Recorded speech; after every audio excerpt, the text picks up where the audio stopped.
सबका डर से हुए हैं फरार, अब छपड़ा लौट के न जाएंगे, नून रोटी खाएंगे, जिंदगी संग ही बिताएंगे। ठीक है।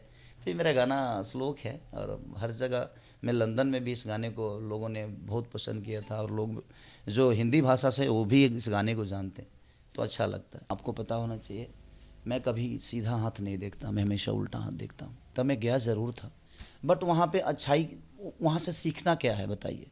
झगड़ा, लड़ाई?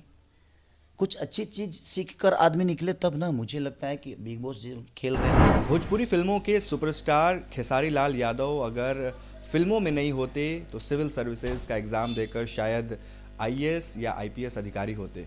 हमारे साथ खेसारी लाल यादव हैं। आपने ये ट्वीट किया, लोगों ने काफ़ी उस पर रिस्पांस दिया कि ऐसा क्यों खेसारी भैया कह रहे हैं कि अगर फिल्मों में नहीं होते तो अधिकारी होते कोई। देखिए, मैं फिल्मों में नहीं होते तो हमारी कर्म भूमि जो है, या तो हम नेता बन के कुछ कर सकते हैं, या आईपीएस अफसर बन के हम अपनी जनता का रक्षा कर सकते हैं, या हम अपने गायकी क्षेत्र से या मनोरंजन क्षेत्र से दुनिया का दिल जीत सकते हैं। तो दिल जीतने का विकास कार्य के लिए तो एक पद जरूरी होता है, या एक नाम बड़ा होना जरूरी होता है, इसलिए मैंने ट्वीट किया था।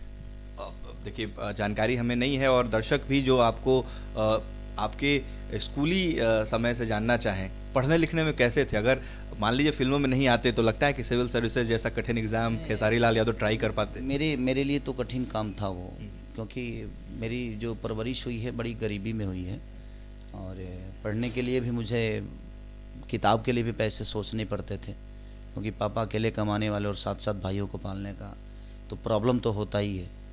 तो गरीबी थी, बट कोशिश किया आदमी, जहाँ रुचि था वहाँ पे आया हूँ मैं। अगर बिहार में चुनाव हुए हैं और नतीजे आए कुछ, नीतीश कुमार मुख्यमंत्री बने हैं एक बार फिर से, 15 साल से मुख्यमंत्री हैं। तेजस्वी यादव के बारे में कहा जा रहा था कि वो इस बार आ सकते हैं। कैसे देख रहे हैं ये राजनीतिक? देखिए, सबके अपने जीवन में, मैं राजनेता हूँ नहीं, मेरे लिए जितना मैं प्रिय तेजस्वी जी हैं, उतना ही प्रिय मेरे लिए नीतीश जी भी हैं, उतना ही मेरे प्रेमी हमारे लिए कांग्रेस भी हैं, मांझी जी भी हैं। सारे मेरे, देखिए, हर वर्ग के लोग कहीं ना कहीं मुझे प्यार करते हैं, और मैं किसी एक आदमी का पक्ष लेकर मैं किसी पे टिप्पणी नहीं कर सकता। ये आपको बताना होगा, क्योंकि देखिए, हम बहुत कम ऐसे बिहार में रहते हैं, और हमारे बीवी बच्चे भी बिहार में नहीं रहते हैं, वो भी बम्बई ही रहते हैं, क्योंकि अपने फैमिली के साथ अगर रहना है तो जहाँ मेरा कर्म भूमि है वहाँ तो रखना ही पड़ेगा मुझे, क्योंकि मैं बिहार रखूँगा तो शायद उनसे मिलना जुलना मेरा बहुत कम हो जाएगा।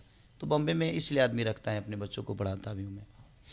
तो इसलिए मुझे लगता है कि बेहतर इसमें कौन है, ये जनता से ज़्यादा कोई नहीं बता सकता, क्योंकि तकलीफ़ जो होती है, रोड की तकलीफ़ हो, प्रशासन की तकलीफ़ हो, हॉस्पिटल की तकलीफ़ हो, शिक्षा का तकलीफ़ हो, या रोज़गार की बातें हो, तो कौन दे सकता है, किसने दिया है, किसने नहीं दिया है, ये सारी चीज़ें जनता बेहतर बताएगी, क्योंकि कष्ट उनको हो रहा है।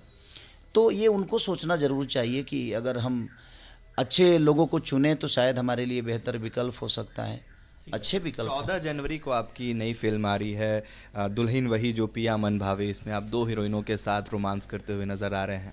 बाकी फिल्मों से क्या अलग है ये फिल्म? देखिए, दुल्हन वही जो पिया मन भावे यशी फिल्म के बैनर तले बनी है सिनेमा ये। रजनीश मियाँ उसमें डायरेक्टर हैं, मैं हीरो हूँ। बाकी सारे लोग काम अच्छे किए हैं, जितने भी लोग हैं सारे अच्छे काम किए हैं। और एक समझिए कि ताश का पत्ता में इक्का जिस तरह और बादशाह गुलाम जिस तरह बड़ा होता है, उसी तरह मुझे लगता है कि भोजपुरी सिनेमा के लिए दुल्हन हुई जो पिया मन भावे लोगों को ज़रूर देखना चाहिए।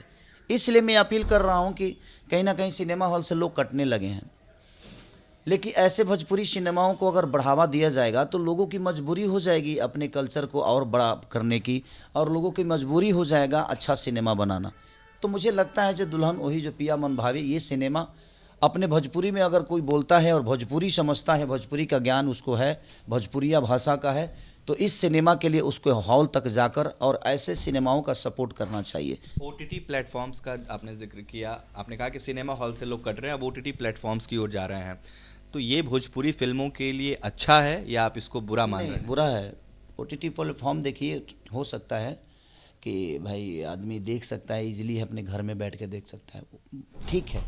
बट मुझे लगता है कि हॉल का जो विकल्प है ना, उसमें सिर्फ वो सिनेमा ही नहीं चलता, उस हॉल पे जाने के बाद कितने लोगों को रोजगार देते हैं हम।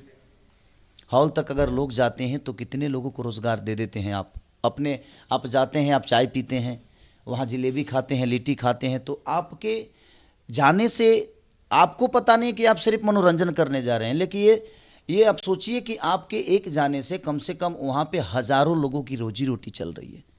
तो मुझे लगता है कि ओटीटी प्लेटफॉर्म पे सिर्फ हम अपना एंजॉय कर सकते हैं, बट अपने से किसी को हम साहस नहीं दे सकते, रोजगार नहीं दे पाएंगे। लिट्टी का आपने जिक्र किया, आप इस फिल्म में भी लंदन में लिट्टी बेचते हुए नजर आ रहे हैं, और वाकया भी है कि आपने अपनी निजी जिंदगी में भी संभवतः लिट्टी बेची। कैसा एक्सपीरियंस रहा ये लिट्टी बेचने का लंदन जाकर? देखिए, वहाँ पे डायरेक्टर के हिसाब से बेचता था और यहाँ मजबूरी में बेचता था मैं।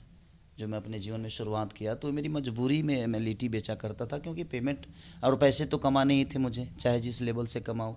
चोरी तो कर नहीं सकता, डकैती कर नहीं सकता, बुरा काम नहीं कर सकता, तो मेहनत चाहे जो भी हो वो हमारे लिए हमारा कर्म है और मैंने किया। तो यहाँ मजबूरी में बेचता था और वहाँ शौक से बेचना पड़ा। आपने जब बेचा, जब भी शूटिंग हो रही थी, तो क्या आपको पुराने दिन याद आए? मैं पुराने दिनों को हमेशा याद करता हूँ। आपको पता होना चाहिए, मैं कभी सीधा हाथ नहीं देखता, मैं हमेशा उल्टा हाथ देखता हूँ। उसका रीज़न है कि सारे दाग जो आपको दिख रहे हैं, ये सारे दाग जो हैं ये मेरे आटा गूंदने के हैं। मैं 15 केजी 20 केजी आटा डेली सुबह गूंदता था, और वो गूंदने के बाद फिर वो लिट्टी बनती थी। तो लिट्टी के आटा टाइट हम लोग गूंदते थे ताकि लिट्टी जले ना। तो इसके लिए मुझे बहुत टाइट आटा गूंदना पड़ता था। वो मुलायम आटा रोटी की तरह नहीं होते थे, बहुत टाइट आटा गूंदना पड़ता था। तो इसलिए मैं हमेशा उल्टा हाथ देखता हूँ, ताकि मुझे हमेशा याद दिलाए कि मेरी अस्तित्व क्या थी, मेरा जीवन क्या था। बिग बॉस चल रहा है, आप खुद भी वहां पर गए थे। इस बार के सीजन क्या आप देख रहे हैं? कौन सा फेवरेट कंटेस्टेंट है और क्या सलाह देंगे? नहीं, देखिए, सबसे बड़ी चीज़ की माइनस चीज़ों को मैं नहीं देखता। मैं गया ज़रूर था, बट वहाँ पे अच्छाई, वहाँ से सीखना क्या है बताइए? झगड़ा, लड़ाई? कुछ अच्छी चीज़ सीख कर आदमी निकले तब ना। मुझे लगता है कि बिग बॉस जो खेल रहे हैं अच्छा ही खेल रहे होंगे, क्योंकि मुझे वक्त नहीं था। मैं लंदन में 2 महीने से था। लंदन के बाद यहाँ आया तो लगातार शूटिंग, लगातार डबिंग, गाना, होली, ये वो 25 तरीके की काम, अपना परिवार, अपनी फैमिली, अपने माँ बाप, सारी चीज़ें, तो उसमें उलझ जाता है आदमी, कहाँ देख पाता है। बॉस आपको यानी पसंद बिल्कुल भी नहीं? पसंद, देखिए, मुझे एक प्लेटफॉर्म चाहिए था कि मैं जाऊं और अपनी दुनिया को बताऊं कि हमारी भोजपुरी के लोगों का नेचर क्या है, और मैं अपने नेचर से खेल के आया था। एक कोई गाना जो आप बिहार तक के दर्शकों को सुनाना चाहें अपने आने वाली फिल्म का, या फिर कोई पुराना गाना? हाँ, मेरा एक ही बहुत बड़ा गाना सबने देखा है। मैं श्वेता जी के साथ भी वो गाना किया था बनारस में, रंगरसिया में। सबका डर से हुए हैं फरार, अब छपड़ा लौट के न जाएंगे, नून रोटी खाएंगे, जिंदगी संग ही बिताएंगे। ठीक है, तो ये मेरा गाना श्लोक है, और हर जगह, मैं लंदन में भी इस गाने को लोगों ने बहुत पसंद किया था, और लोग जो हिंदी भाषा से वो भी इस गाने को जानते हैं, तो अच्छा लगता है। तो 14 जनवरी को रिलीज होगी खेसारी लाल यादव की दुल्हन वही जो पिया मन भावे। आप दर्शकों से भी अपील है कि कोरोना गाइडलाइंस को फॉलो करते हुए ये फिल्म थिएटर्स में जाकर जरूर देखें। उत्कर्ष कुमार सिंह, बिहार तक, पटना।